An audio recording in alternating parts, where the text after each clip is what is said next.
Break पर पुणी थे स्वागत। आर्थिक अनाटन कारण चिकित्सा वंचित नाबालक पुअर चिकित्सा अर्थ साजिछि बाधक।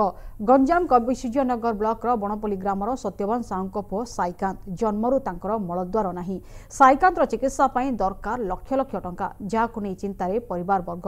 एबे मध्य सरकारी साहाय्य पई अनाई बसिछंती साईकांत परिवार।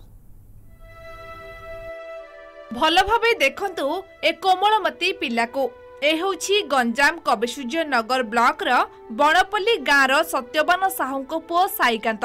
खनेई खनेई कथा कहूथिबा पिलार जन्मरू ही मलद्वार नाही। पुओ साईकांत को नहीं ब्रह्मपुर मेडिकल चिकित्सा करथिले। सेठारे डाक्टर पेट पाखरे एक पाइप खंजी मल बाहरिबा पई व्यवस्था करथिले एवं कटक जाई ऑपरेशन करबाकू परामर्श देथिले।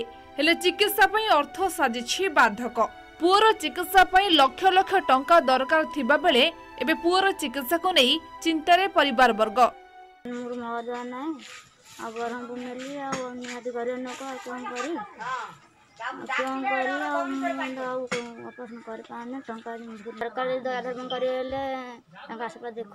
साईकांत नायक से आमरी गाँव तार कौन है ना जन्मरू मलद्वार नाही।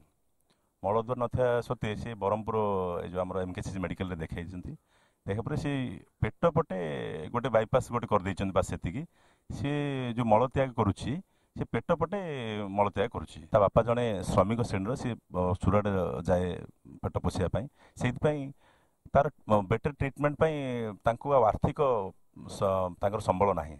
पुअर ऑपरेशन पई आवश्यक लक्षाधिक टंका। एभली स्थिति दादन खटी 5 प्राणी मुहरे आहार देउथिबा सत्यवान एते टंका आनिबे केउठु। सरकारी सहायता कहिले खाद्य सुरक्षा योजना रे मिलुछि 5 केजी राशन।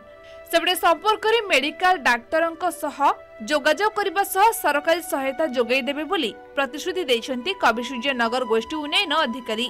जो खबर आसे निश्चित भाव में आम इनक्वारी करूँ और देखू एवं ये खबर टी मुझे मेडिकल ऑफिसर इनचार्ज जी अच्छा आम कविसूर्यनगर निश्चित भाव में जनइबी और उपरिस्थ ऑफिसर को जनइबी जेहेतु पिलाटे असुविधार अच्छी आम रेडक्रॉस तरफ सहायता निश्चित भाव में करूँ। ए असहाय तथा गरीब सत्यवान को पुओ साईकांतर चिकित्सा पई सरकारी और बेसरकारी स्तर में सहायता जोगाई देबाको विभिन्न महल रे दाबी होछि। गंजाम जिला कविसूर्यनगर बणपल्ली प्रताप महांती को रिपोर्ट, एमबीसी न्यूज।